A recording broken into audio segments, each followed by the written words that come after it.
This is Joe Wong. Welcome to the Trap Set.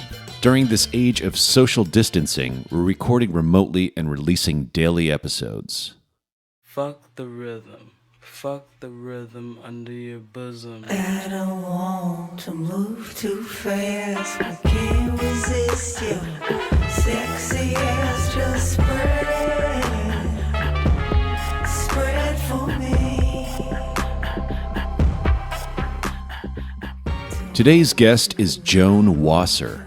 Joan was a member of the band The Dam Builders, and as a session violinist, she's worked with artists including Elton John, John Cale, Rufus Wainwright, and Sparklehorse. Since 2006, Wasser has released highly acclaimed solo material under the moniker Joan As Policewoman. Her second covers album, Cover 2, will be released in May.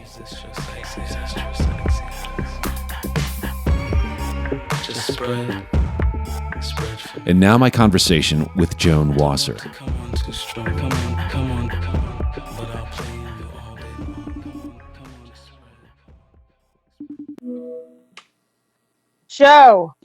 Joan, how was your day? My day was fantastic. What did you do? Well, today, like the last 4 days, I have ridden my bike a half hour to Prospect Heights and entered the studio that I have been working in for my whole life, pretty much. The owner and the producer and his family left a while ago. The engineer, who is like pretty much like family to me now, my friend Adam, him and I are the only people that are seeing, like, we're the only other people in each other's lives right now. So I just see him. He just sees me. Nobody else comes into the studio, and I'm mixing a live album. What do you think about that? Sounds pretty good. It's not bad, Joe. It's not bad. Mixing an album is pretty solitary to begin with. Usually. Sure is. Yeah. How are you feeling? I'm feeling great. I mean, I live a weird life anyway. So, I think it's true for many musicians. We don't really have security anyway. We're sort of forced into a life of if you want to be happy, learning to be extremely flexible. So this feels not all that much different than my regular life that is constantly changing around me. I had a couple of months of tour set up, tour dates that are now, in the garbage, I would have to say. When were you May going to and go on June tour? in Europe. Yeah. Yeah. I had a tour set up for May that looks dubious right now. Yeah. Although yesterday I recorded an episode with Buzz from the Melvins, and he's still planning on going on tour in May. Just his acoustic tour. So some people are going for it, at least at this stage. Yeah, I think we're going to have to probably see. I didn't cancel my tour yet, but I'm just assuming that, well, what I heard from my booking agent is that some of the venues might even close down, which stinks. Yeah, stinks is a nice way of putting it. Yeah. I mean, I haven't formally canceled either. But my agent, my agent for all of Europe actually lives pretty much in the epicenter of the Italian scourge. She lives in northern Italy. in Modena. So she is right there in the middle of it. So, she's already looking into November, December, January, February type of things. I feel like So, now that everybody's canceling, I'm trying to think of other artists that I could team up with to go on tour with in the fall, because there's going to be a scarcity of slots yes, at there is. venues. But it's an opportunity to just figure out some fun combo meal, you know? And Definitely. right now, it's Where just were your dates? in the States. Yeah. But yeah, it was actually going to be my first tour as a solo artist. And it was Right. relatively complicated to set up logistically, because my album has an orchestra on it, and I was planning shows with orchestra. So it was kind of crazy. Oh my dear. Yeah, I think Mary mentioned playing Mary in New Timony, York yeah, or she something. produced the album with me, and she's gonna play guitar when we play the shows. And Oh, lucky you. yeah, lucky me indeed. Yes. Well, I know you and Mary met back in Boston in college at BU, correct? Correct. Well, where do you come from before that? Where did you grow up? Well, I was born in Maine. I grew up, excuse me, in South Norwalk, Connecticut, which is it's on the commuter rail to New York City on Metro North. It's about an hour from the city. And yeah. How about you? I grew up in Milwaukee. Okay. Have you played there? Yes, I have. But of course, when you said that, my mind raced directly to where was the venue? Because I haven't played there recently, but where would I have played? Maybe a place called Shank Hall, or a place called Turner Hall, potentially.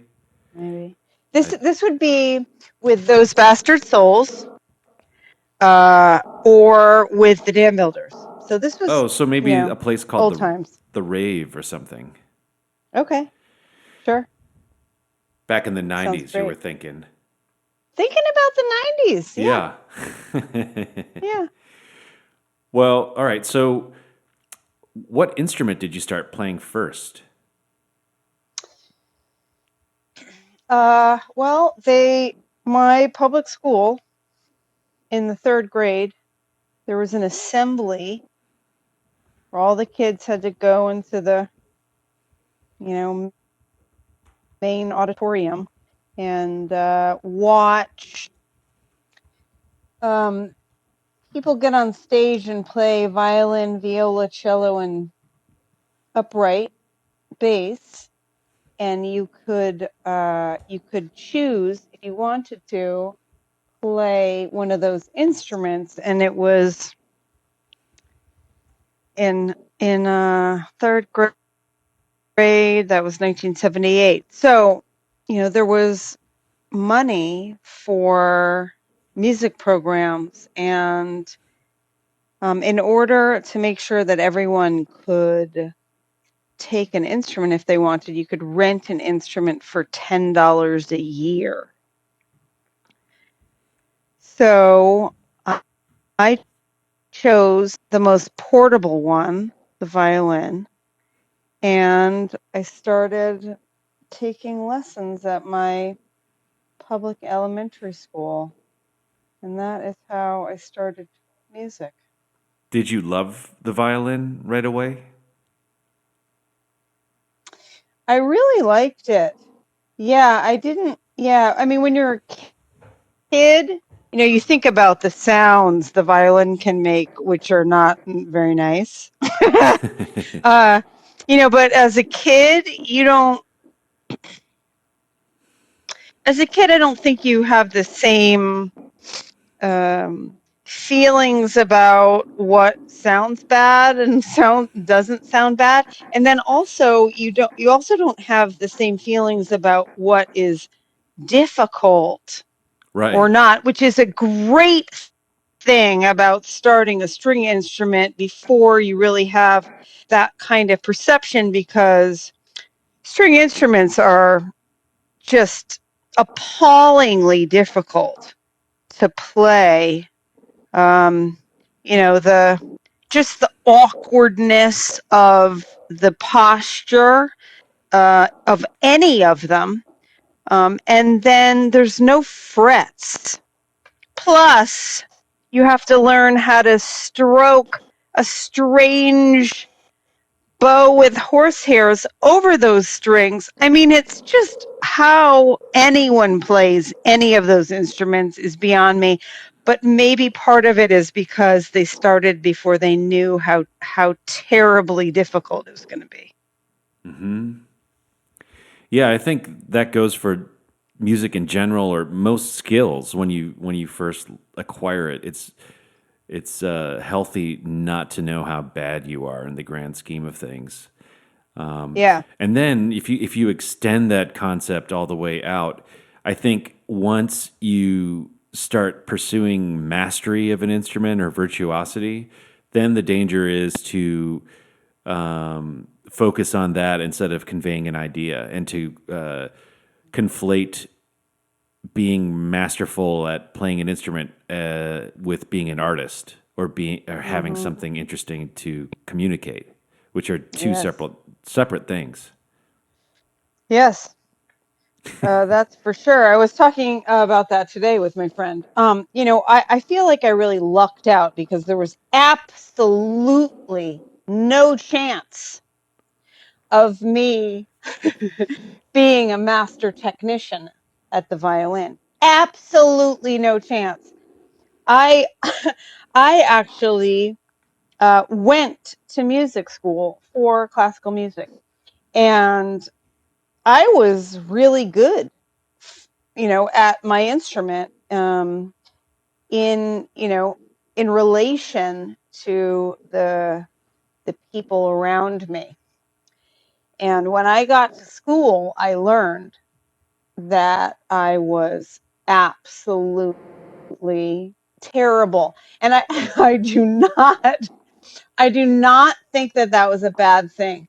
These people that were in school with me, I was one of the only people that didn't start when they were 3, and didn't start with parents that, of course, decided that at 3 their child was going to begin studying the violin very seriously, so that by the time they were the age that I started, they were already, playing the Bach partitas and sonatas. Like,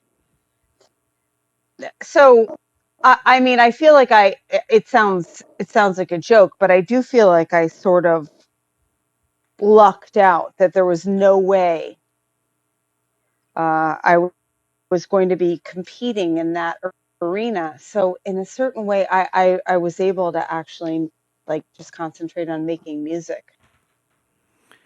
What kind of music were you listening to at home when you were a kid? Yeah, my parents were slightly older than the other. I think a lot of the parents my age. My brother and I were both adopted at birth. Where none of my family are blood related. So my parents were a little bit older, and they were not otherwise children of the Beatles. So, I mean, I grew up listening to Judy Garland and like some classical music, but nothing real heavy. Mostly Judy Garland, like some show tunes, Standards, like yeah. Cabaret and Chorus Line and Oklahoma. West Side Story, That's that's a for good one. sure. Oh, yes, it is, thankfully. That was in there. So I didn't find the way that I heard pop music was on the AM radio each morning before I would go to school. That's how I heard pop radio. Did any particular pop music speak to you at the time? Oh, yeah. I mean, it was a great time for radio. Yes, AM radio Yeah. format was pretty dominant in the 70s. Wow. And what was great is that the 70s pop music was just the best music of all time. I mean, it was the Jackson 5, it was Stevie Wonder, Diana Ross. I mean, it was just extraordinary music. So all the Motown stuff. I mean, so that was just standard fare on the radio before school. So yeah, all of that music was. I felt like that was like sort of that's like. I felt like that was my musical education without me knowing it. That was just part of the fabric of my existence growing up. And yeah. So you went to music school, and you said that you weren't in danger of becoming a virtuoso. So what were your intentions? Well, I didn't care about anything as much as I cared about music, and not just classical music. I was immersed in music of all types and was just enthralled by music in general. And I had parents good enough to say, I mean, my when I was trying to figure out what I was going to go to school for, because it wasn't a question whether I was going to school. It was what are you going to school for? Education was number one, most important in my house. So, I had like my mom said, well, you're the happiest when you're playing music. So, that is something you could study. And I was like, well, that's great. She said, it's not going to be easy, which was very kind. She said, it's not going to be an easy road if you study music, but it is clearly what makes you happiest. So I support you if you want to study music, which is such a gift. And I knew it then, but I learned later even how much more of a gift than I even knew. Where,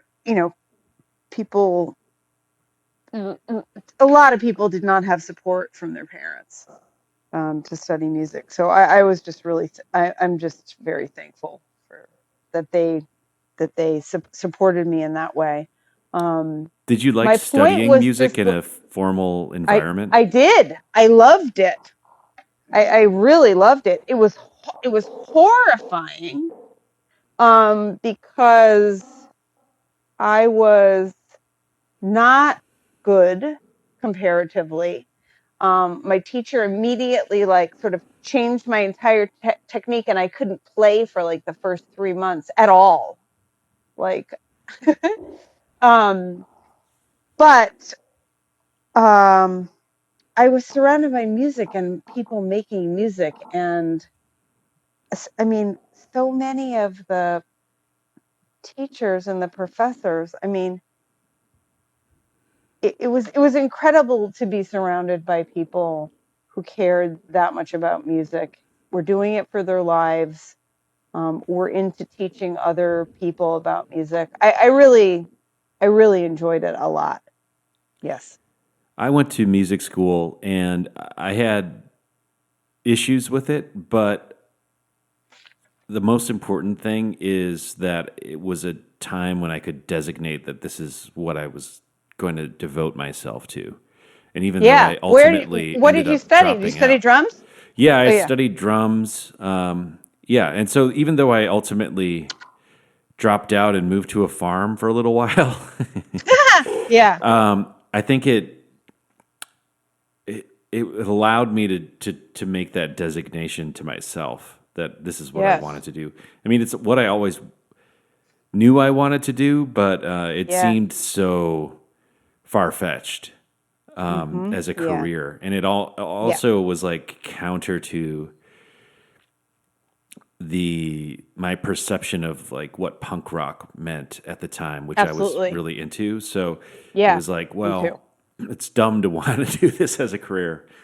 Mm. But then I finally chose to go for it. That's so cool. That's so cool. I know what you mean. I also was really into punk rock and just like a lot of different sort of I'm gonna call it just like underground type of music. Um, and the thing for me that was interesting is like I was not playing an instrument that like all my like idols played. So I could sort of, you know, compartmentalize, um, studying music, because it was this like sort of antiquated as I it was like this. I mean, of course, it's not all antiquated because actually I ended up playing tons of sort of new compositions, um, like new classical music. But I initially, you know, thought about it as like, oh, it's this like sort of history of, of music, and which like, you know, along the way, punk rock was developed somehow out of that musical history. But I was like studying the four parents of of that music that I loved. When did you start writing songs? Yeah, I started writing songs much later. I Okay. played, yeah, I So you were in played, bands, yeah. and when you were in those bands, you weren't really writing your own stuff. I wasn't. I, I would write within the ensemble. Like we would compose together a lot, and a lot because I was playing this crazy instrument that I was constantly trying to make not sound like the violin. I was writing all sorts of parts for it, but I was not writing my own songs.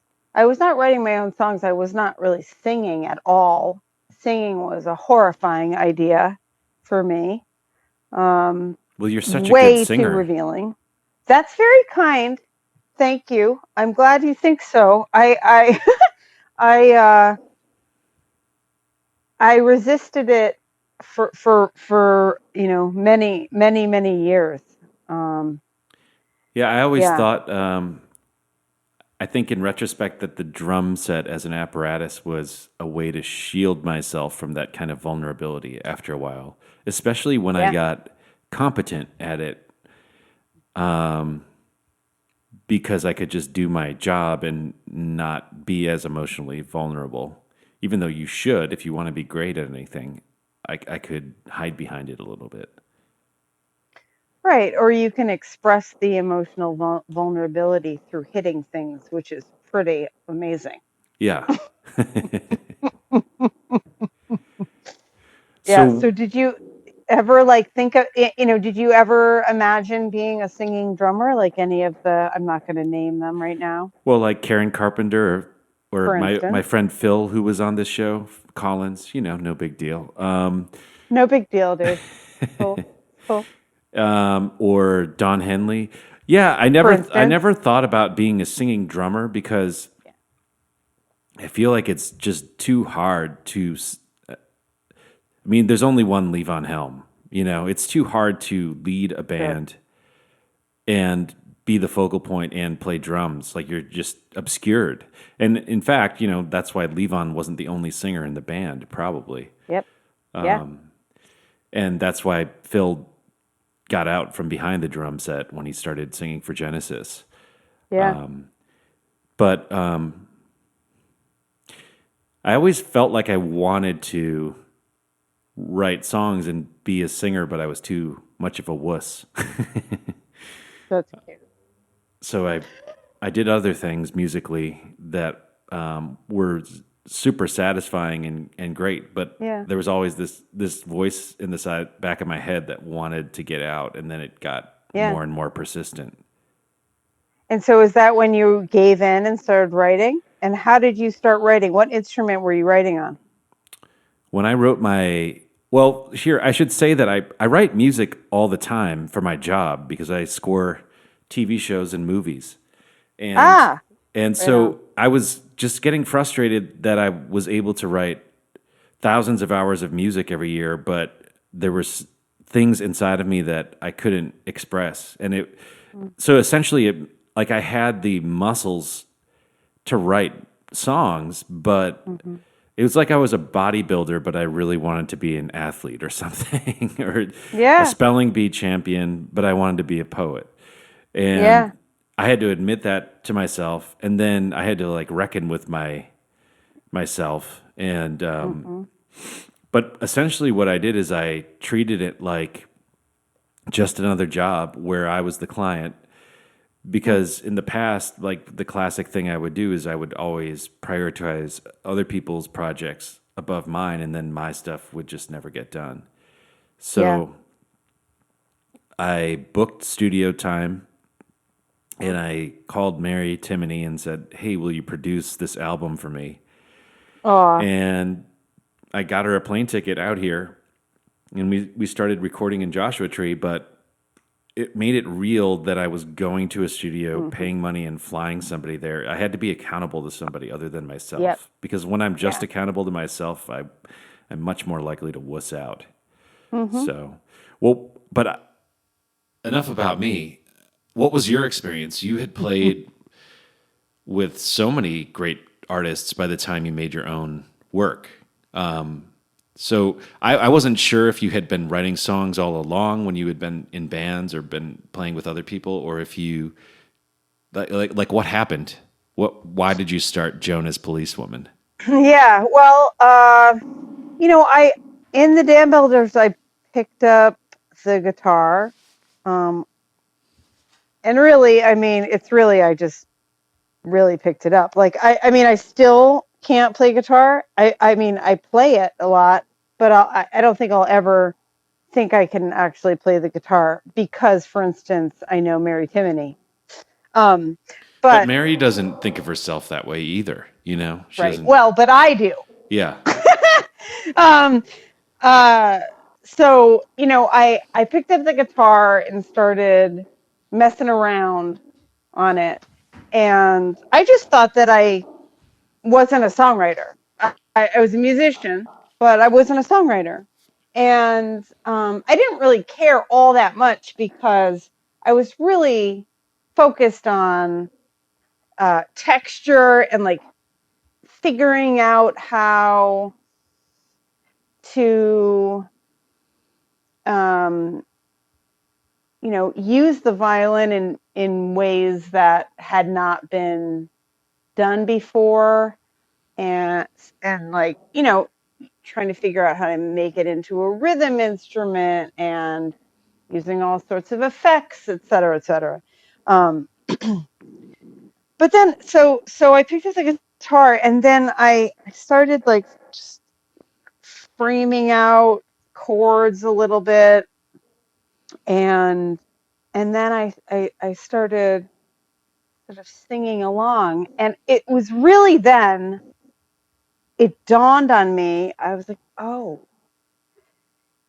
you really need an accompanying instrument to write songs. I know it seems so obvious, but as a violin player, you're playing, yes, you can play chords, but it's not one comfortable or two very satisfying, playing chords.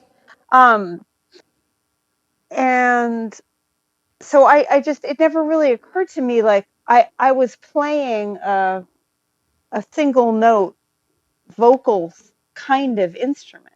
I was playing a A melodic lead instrument, yeah. Yeah, a melodic instrument, not an accompanying instrument. And so it really like, dawned on me, oh, this is how people write songs. They play guitar, or they play chords. Would you hold me tonight?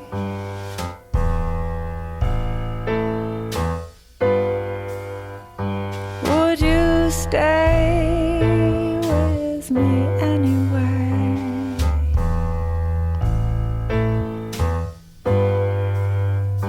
Would you love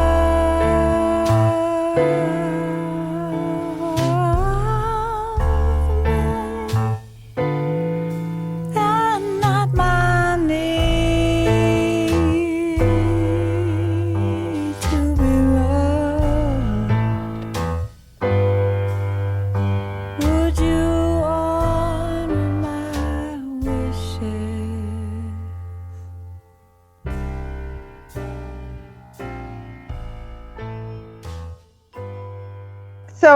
So it was then I just sort of started. I wasn't writing songs yet. I was just sort of thinking about writing songs, and then I had some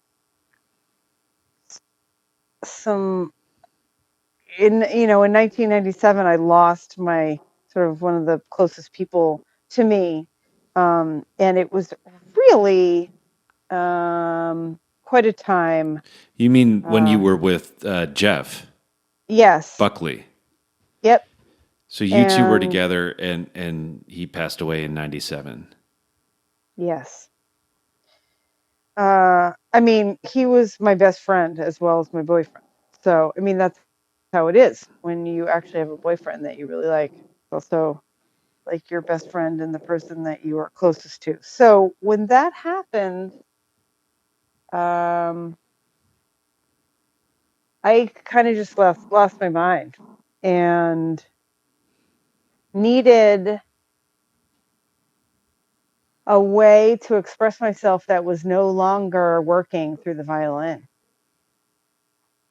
And that is really when I started singing, and when I started. Man, that is so interesting, because I lost somebody, and that's what finally forced me to write this album. I'm sorry, Joe. It's okay. Although you're doing something good with it. Yes. And I lost this person. It wasn't the same kind of thing where it was sudden in your case. For me, it was over the course of a decade. I was losing them piece by piece. Oh. So how did you do it? How did you take the leap to making your first record and playing shows as a solo artist? And was it really scary at first? Yeah, I mean, it was the most, that period after Jeff died was like the most uncomfortable, just really difficult period of of my life. I didn't. So a couple of guys from Jeff's band and I put an ensemble together to pretty much make sure that we all stayed alive. I think that was like the main point of that. But then we also all sort of learned how to write songs and sing, something that none of us had done. Michael Ty, Parker Kindred, and I. And Parker's been on this show, and aside Yes, from being he has. a fantastic drummer, he's a great singing drummer. It's so impressive to see you two playing He's together. Incredible. Yes, he is definitely one of my favorite musicians of all time. Plus, also being one of my favorite drummers and being one of my favorite singers separate from drumming. He is sick, as they say. But so we just we started writing in separately and together and made songs and started playing live, and then all of a sudden I'm singing something that was 100% not comfortable. I didn't know who I was as a singer at all. I knew the singers I loved, and I also knew that I had for my whole life been surrounded by incredible singers who I absolutely worshipped. But I didn't know who I was at all as a singer, or what my voice sounded like or anything. So that just took a lot of extremely uncomfortable learning in public. But isn't that uncomfortable? Like, I think that our ability to tolerate that uncomfortable feeling is probably the main predictor of being successful. And I mean creatively successful. I would agree with you, Joe. And Yeah. it's like also the realization that you always have to be willing to go to that place. Even if you get really good at singing, then you have to still be willing to go to that place to find something new. I'm assuming. Sounds like you are. Yeah. Yeah. Well, okay, so that makes sense because lots of your, especially some of the early songs that I heard of yours felt like they were coming from a dark place. So I guess it makes sense that it's the product of heartbreak. Yes. When was the first time that you wrote something on your own that you started to feel good about or even proud of?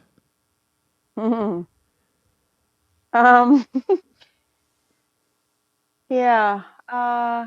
Well, in that ensemble, we called that ensemble Black Beetle, and we wrote a bunch of songs together, and Michael and I did a lot of writing together.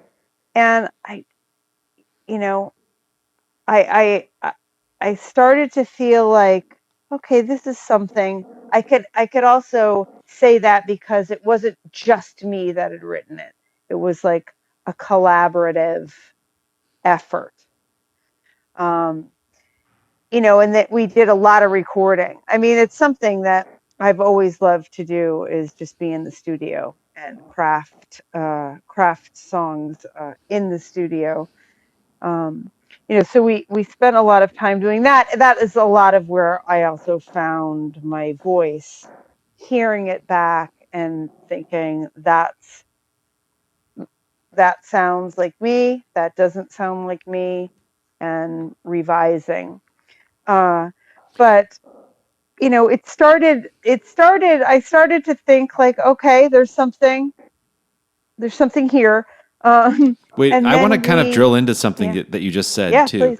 Is the notion that you could kind of feel when your voice sounded like you and when it sounded like something else. Can you kind of elaborate on that idea? I think, when I could hear myself trying to, I trying to sound like someone else, like, oh, that's me trying to do Nina Simone. Right. That's me trying to sound like Billie Holiday. That is me trying to sound like Susie Sue, whatever it is. Then it's not me. And of course, you can take your influences and make them part of your voice, but it was pretty clear just in the sound of it what was me trying to sound like someone else, or me as me, and you could hear some influences. Like it seemed pretty clear. Yeah, that's not truthful, really. That's not truthful. Did it take a while for you to get comfortable hearing the sound of your own voice being played back? Oh yeah, I still am not comfortable with it. It took me about 50 of these podcasts before I could even hear my spoken voice played back. And I feel like if I hadn't done that first, there's no way I would have ever even tried singing, because it's just the next degree of that feeling happens when you sing. I have the opposite because I'm so much more used to hearing my own voice singing. Yeah. That when I hear, an interview with myself, I have to turn it off. Then you don't have to listen back to this. Oh, I won't be. Sorry. Yeah, there's no way. And right now I'm feeling bad for everyone that's listening. So sorry, everyone. They're getting the goods. They're getting the golden information. I think lots of people, aspire to do what you've done, where they've been involved in something in one capacity, in the sense that you were a backing musician or a side person or a band member, and then kind of came into your own and started investigating your own creative voice and putting it out there. And your first solo album, or your first Joan As Policewoman album, didn't come out until you were in your 30s, which is when lots of people in the music business have already given up. That's right. You're absolutely right. Yeah, my first EP came out in 2003 when I was 33, and then my first full-length record came out in 2005 when I was 35. But then you started garnering some pretty serious praise almost immediately. I mean, I can't remember which source this was in, but Lou Reed was a big fan of yours. And you guys played together sometimes too, right? Yeah, we did. I really lucked out meeting him and just getting his ear. I mean, I think what I read, I can't, I'm paraphrasing, but he said something to the effect that you were his favorite songwriter in New York at the time, or something amazing like that. Okay, I'm ready for you to find that. I'll find it after this. But, okay, but I mean, it wasn't just from him. It was coming from other people. But I wonder, did it feel validating to gain acceptance from somebody who's a giant as a songwriter, only a couple years into that being an endeavor that you're exploring?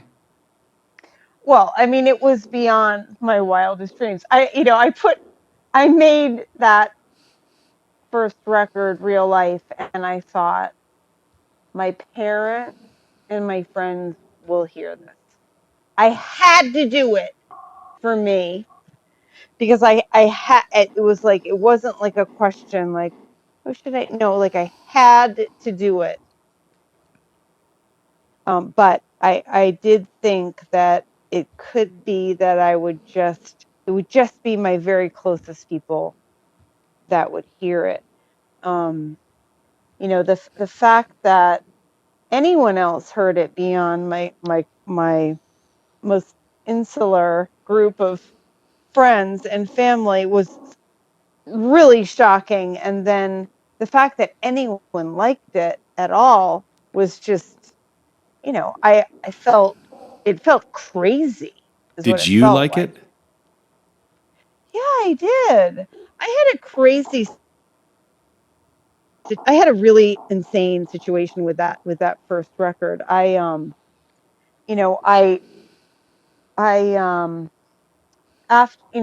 sort of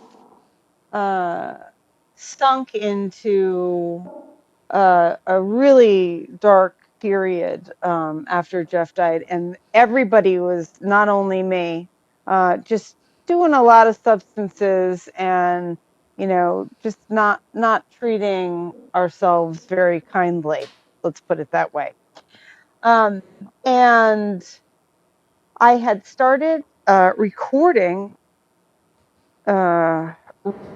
real life. I was playing with the incredible musicians Ben Porowski and Rainey Ortica, just amazing musicians and human beings. And I was on tour with Rufus at the time. I was playing in his band. Wainwright. And I was opening for him solo. And I actually left Anthony's band to go tour with Rufus because I told myself I needed to take that gig because it was going to be me opening solo and I needed to push myself. Because I was so afraid of playing by myself in front of like Rufus's crowd, who they don't want to see me. Anyway. So how did you deal? How did it feel? Can you remember how it felt to go on stage for the first show of the tour and play for those people? Oh, it was horrifying. I mean, actually, my second show was at the Beacon Theater. So I had seen Nina Simone, for instance, there in 2000. I had seen Leonard Cohen there. It was absolutely horrifying. I was like in a state of, I mean, I was like hyperventilating. I don't know how I made it through that. Anyway, so the fact is like I was recording real life in pieces when I would get off tour, and I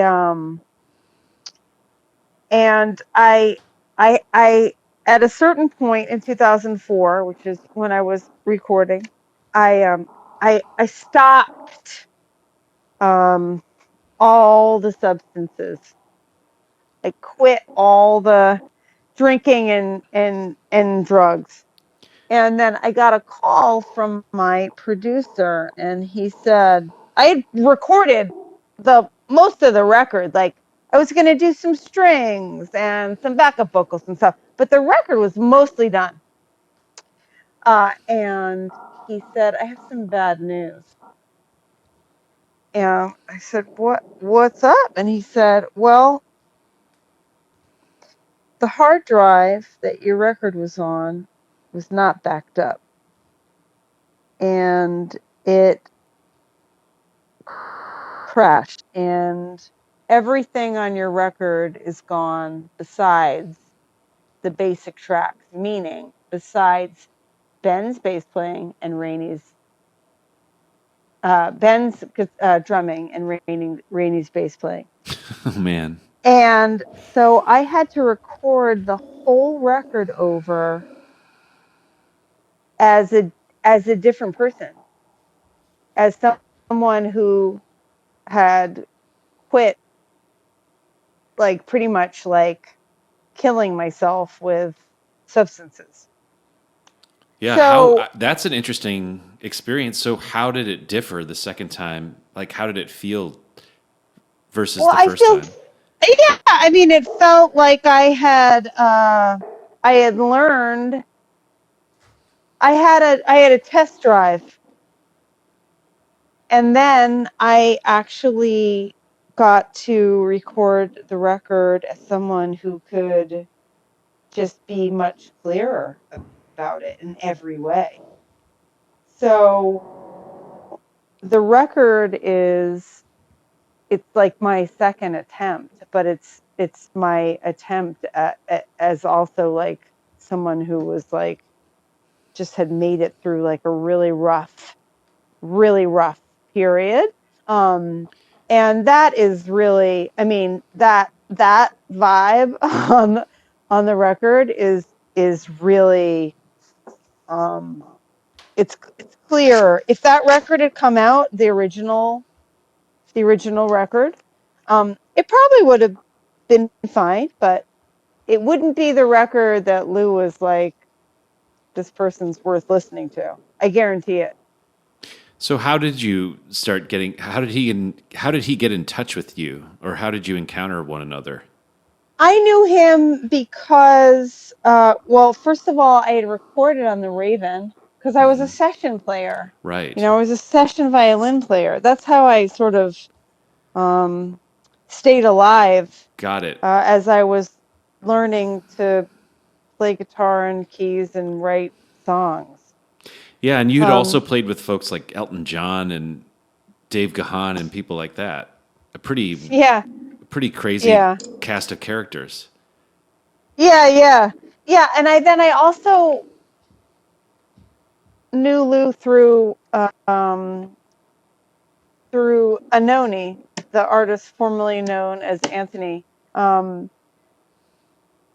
So yeah, And for people that don't know, yeah, that's Anthony from Anthony and the Johnsons was the former yes, name. Yeah.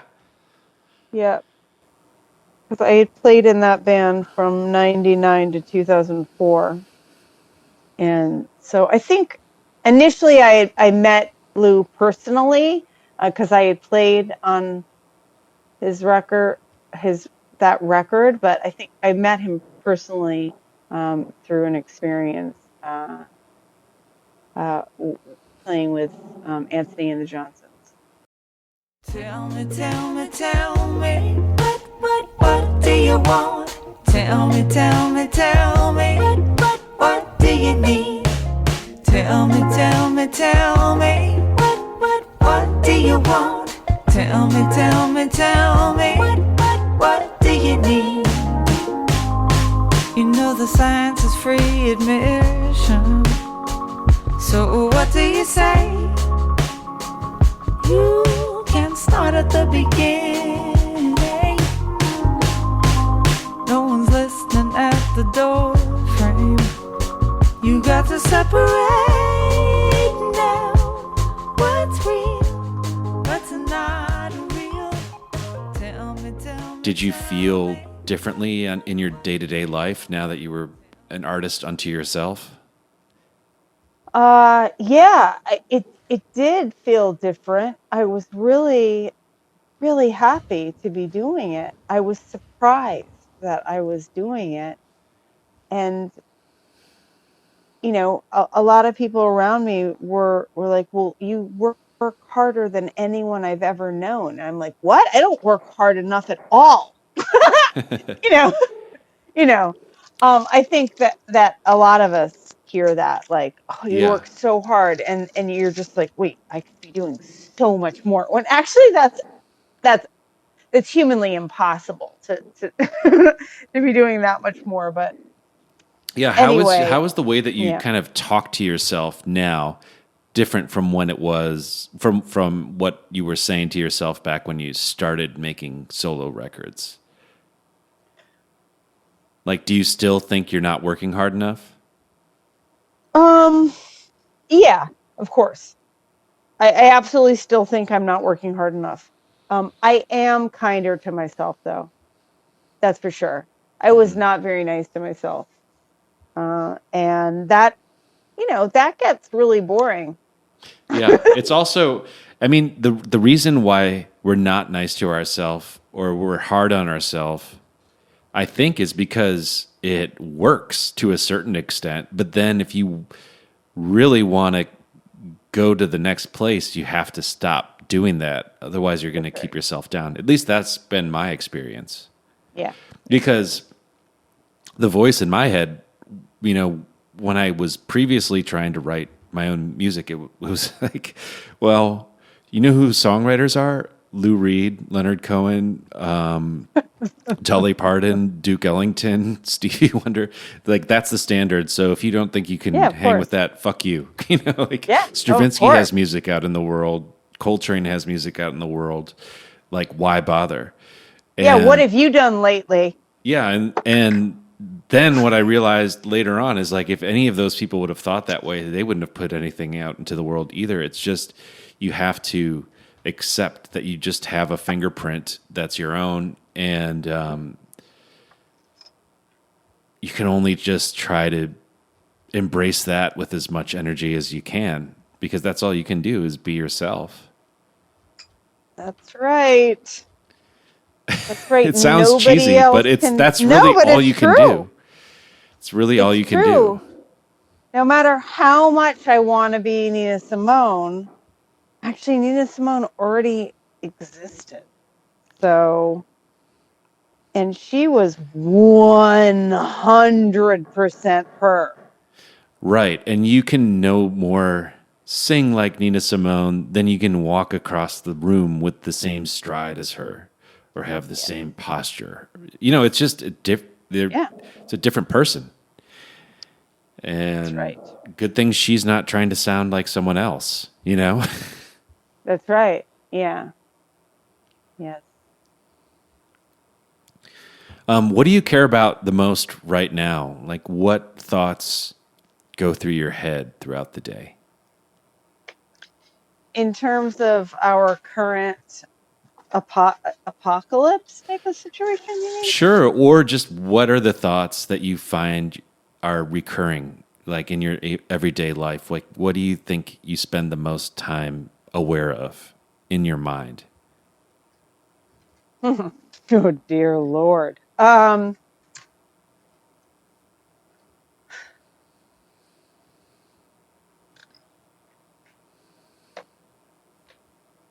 Well, it depends. If I have like some sort of seed of a song, like in the works, that may be most of what I'm thinking about. Because once that puzzle gets introduced, and that's not happening all the time, of course, but once like a proper puzzle gets introduced to my mind, I might be thinking about it a lot. Meaning, where's the song going to go from here? Is this melody better this way or this way? Is this, should the words go this way? It's like trying to find my way, to the end. How is the story going to be told? Yes. Otherwise, that's when life is the best. When I've got something started that, will be finished at some point, but I'm still finding my way through it. That is such a fun part of life when you're a creator, I think probably of a lot of things. The seed is there, but it's not yet a tree, but you are going to watch it become a tree, but you have to make it's going all to those become a tree, decisions. but you don't know exactly what shape it's going to take yet. That's right. Yeah. So, yeah. Okay. So that's kind of the mode that you're in right now because you're mixing a record. So now it's just like pruning the tree. No. This record is a live record. I know these songs. This is a record that I recorded when my band got off tour. And so I wanted to capture the sound that we had been honing for a number of months on tour. So actually the mix is quite it's not all that creative. It's mostly it's like tightening things up and making sure things are the right levels and stuff. So it's not like mixing a regular record, but I am writing songs right now separately.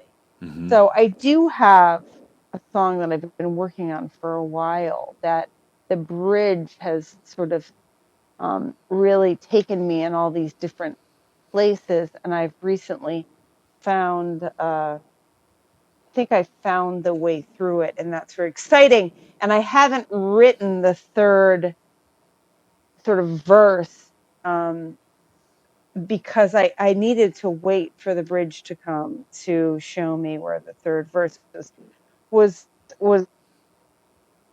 was going to go. So that's sort of fun because I feel like I found I'm seeing the light at the end of the bridge tunnel, and that will sort of project me towards the finishing of that song. What's the best advice you've ever been given as a songwriter?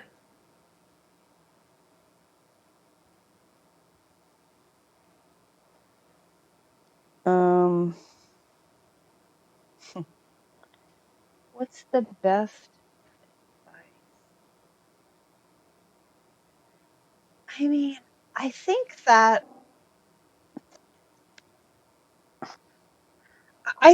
if something is not coming quickly, move on. Do something else. Work on another song. Don't spend too much time on one thing if you're not like rolling with it real fast. Work on something else. Play some Bach, or make a beat, or play some guitar, and then come back to it. I feel like spending smaller amounts of time working on songs, with breaks in between, is more helpful and keeps my mood elevated, hopeful, ready for the next thing. It keeps me creative, rather than like, I've got to get this. It's not coming, but I'm just going to push forward and just try to find. No, don't do that. There's no reason. Right. Return when, just take a break and do something else and then come back. Like, yeah. So I mean, I find that to be very useful. That's great advice. And you have a covers record coming out in a couple weeks. Your second covers record. Yeah. Tell me about it. Well, it is. I put the first one out in 2009. So this is 11 years later. And it's pretty much the songs that, because I really enjoy covering songs, and I really enjoy covering songs in ways that really change up the song often. These are the songs that sort of stayed with me, of songs that I've done since that record, or songs that just kept saying, like, you got to find your way through the song and do it. So I've been working on this record, very slowly, sometimes not at all at times, for many years.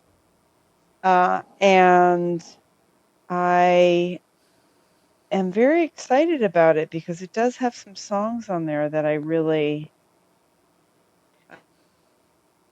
love. And I saw last night, I think, that you interviewed one of my good friends who was on the covers record on 3 songs, Michelle and Cello. She's the I'm best. sure that was I'm sure that was an amazing conversation, because she's one of the most interesting, thoughtful, kind, intelligent, creative human beings I've ever known. I agree. And every conversation I have had with her has been great. Yes. And this conversation has been great. And I thank you for your time, Joan. Thanks. Is there anything else that you wanted to discuss?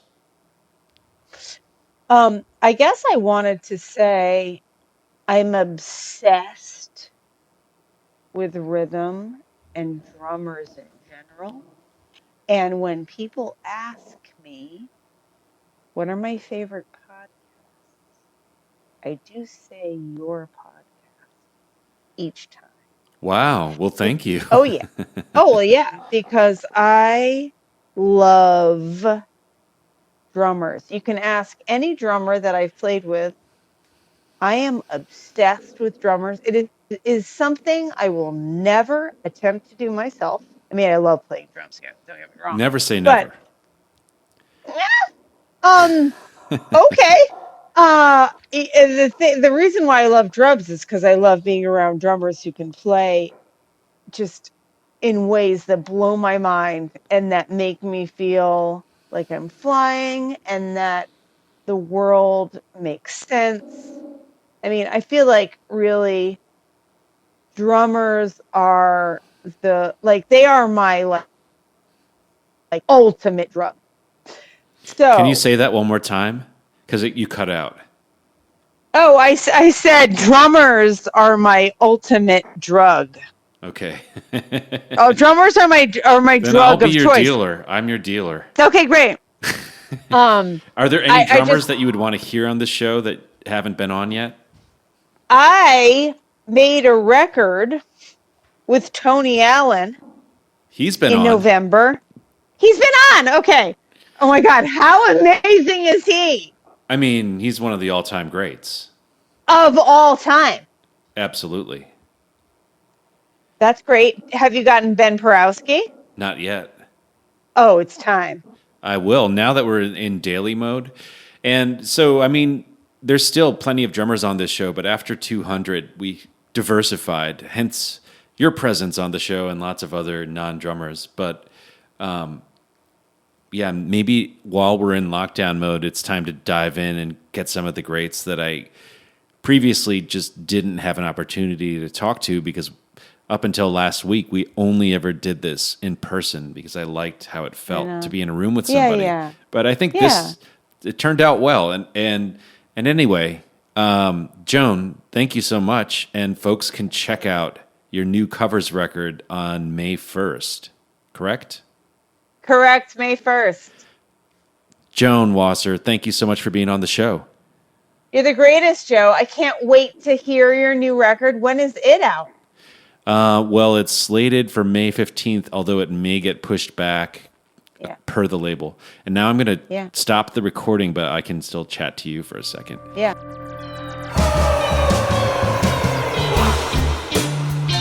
The Trap Set is produced by me, Joe Wong, along with Chris Karwowski, who also edits the program. Follow us on Twitter, Instagram, and Facebook at The Trap Set, and visit our website, thetrapset.net, to subscribe to our show for free. If you enjoyed what you heard today, please donate to our show. If you can't afford to donate, please tell a friend and give us a good rating on iTunes. Send your feedback and guest requests to thetrapset@gmail.com.